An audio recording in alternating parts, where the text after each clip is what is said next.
The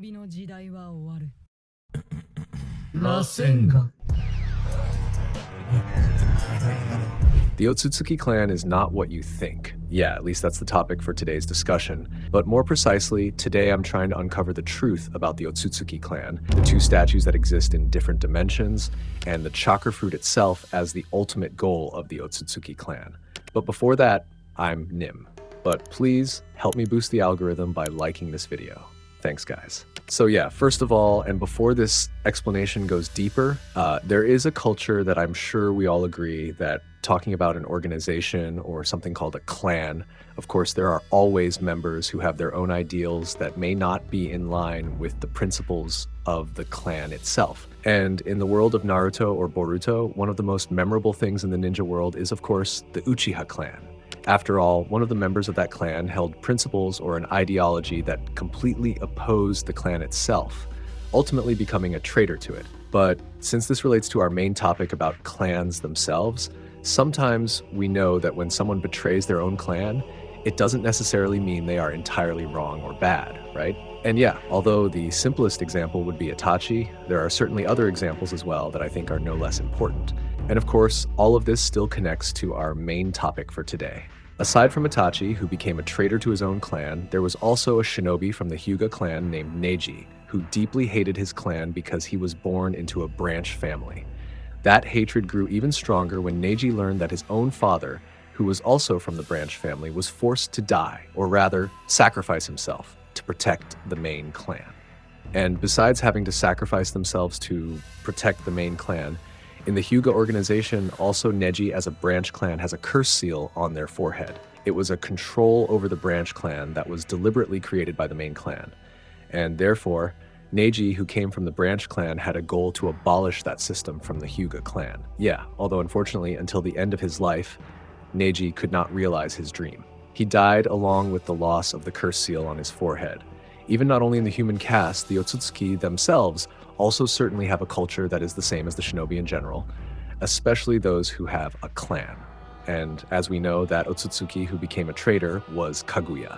And this betrayal was of course exposed in the Boruto era. Kaguya, who was supposed to collect the chakra fruit together with Ishiki and hand it over to her clan, instead betrayed them by consuming the chakra fruit herself rather than delivering it. In other words, saying that every clan is always in a positive image in the eyes of no internal conflict or even betrayal that can conclude the clan or members in the clan are purely good and there is nothing negative. Of course, this is something that is very impossible, right? Betrayal or the like. This is a common thing, and it is undeniable that in every organization or clan, there will always be people who betray their own clan. But the main topic, which is still related to the clan discussion, is whether these traitors are entirely wrong. It could be yes, of course, but it could also be no. Yeah, that's at least the most realistic answer. And at one point, this becomes a consideration and a big question.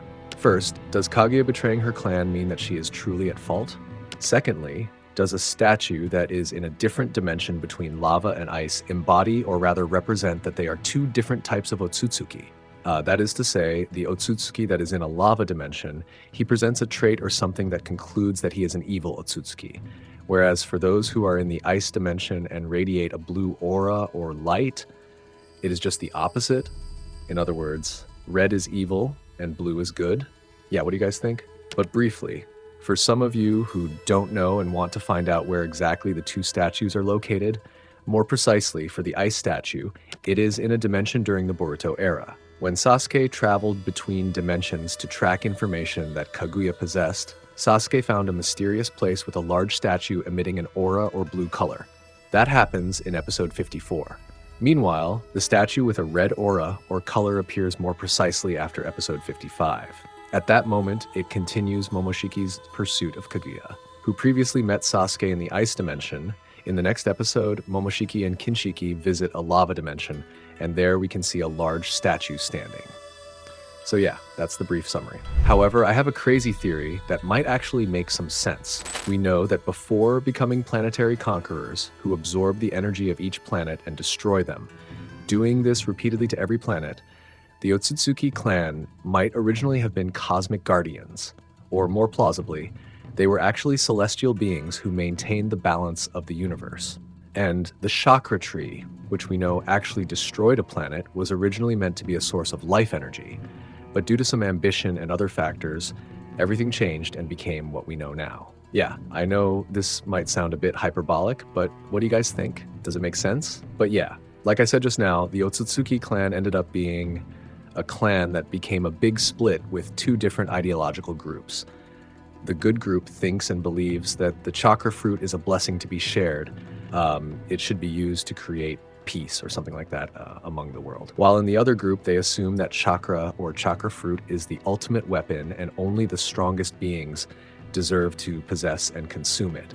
But then again, this is just an assumption as a Boruto addict, and I'm sure it will be revealed much more impressively, especially about the history of Otsutsuki itself in the end. And now, after we previously discussed the definition of a clan and betrayal, what do you think? Has what Kaguya done all this time been a crime? I mean, we know that Kaguya is known as a traitor because she betrayed the clan and refused to hand over the chakra fruit that was supposed to be collected together with Ishiki. In fact, Kaguya also deliberately betrayed Ishiki and almost killed him when he was off guard. The point is, Kinshiki once stated that Kaguya really should have provided the chakra fruit to the clan, but instead Kaguya betrayed both the clan and her partner. And speaking of providing or basically handing over the chakra fruit to the clan, this actually leads to two wild assumptions. The first is that the chakra fruit collected by each Otsutsuki assigned to plant the chakra fruit would be handed over to the clan, and later the chakra fruit would be processed, distributed, or something similar, ultimately for the common benefit. Or the second one, this is just the opposite. All the chakra fruit that has been collected and handed over to the clan, as Kinshiki should have said. Instead, the chakra fruit is consumed to strengthen an Otsutsuki itself. That means only for one Otsutsuki with a higher level. But what do you think, guys?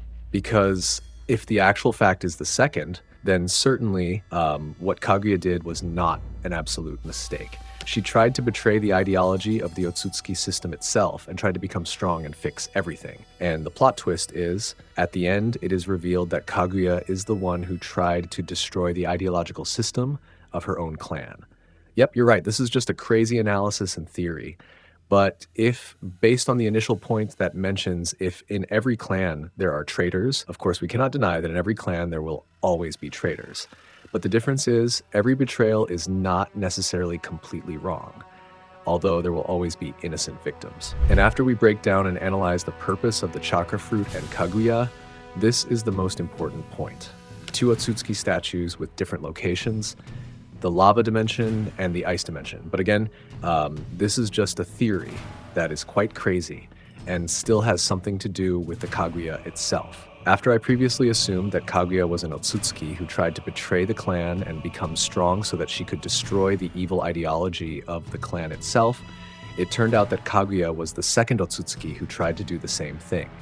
In other words, there was already an Otsutsuki who tried the same thing before. And until in the end, whether they were cursed, sealed, or something like that. But certainly, the two Otsutsuki in the lava and ice dimension are representative, symbolic, and can even be said to be the history that has happened to the Otsutsuki clan itself. Or it can also be interpreted as if the two statues are the embodiment as a symbol of history, that once there was an Otsutsuki who tried to become evil, but there was another Otsutsuki who tried to save either the world or his own clan. But certainly between these two Otsutsuki, there is an evil and a good one. And if the facts are reversed, then Kaguya is the evil Otsutsuki and tries to make the dark history happen again. And yeah, this is just a theory and assumption from Boruto Addict. But what do you think, guys? Of the two possibilities, which one do you think makes the most sense?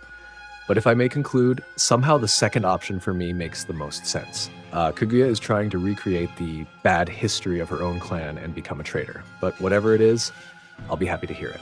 Thanks for watching. Like this video. I'm Nim. See you in the next episode. Bye-bye, Dadabayo.